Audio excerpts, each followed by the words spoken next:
আলহামদুলিল্লাহ, বাংলাদেশ জামাত ইসলামের উদ্যোগে ১৬ নম্বর নেহালপুর ইউনিয়ন শাখার আয়োজনে আলফাতা বিলের ধান কাটার কাজে অংশগ্রহণ করছেন যে সমস্ত ভাইরা গত বছরের ন্যায় এবছরও এমপি সাহেব আজকে উদ্বোধন করলেন আজকের এই কাটা কাজের। আমাদের সামনে আমরা দেখতে পাচ্ছি বাংলাদেশ জামাত ইসলামের ১৬ নম্বর নেহালপুর ইউনিয়ন শাখার ১ নম্বর ওয়ার্ডের সম্মানিত শ্রমিক কল্যাণ ফেডারেশনের সভাপতি বিল্লাল ভাই।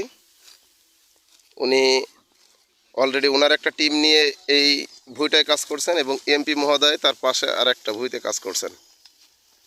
আমরা বিল্লাল ভাইয়ের এই টিমটাকে এবং এমপি সাহেবের এই মহান উদ্যোগকে স্বাগত জানাচ্ছি এবং অসহায় হতদরিদ্র মানুষের পাশে থাকার জন্য অনেক অনেক ধন্যবাদ জানাচ্ছি।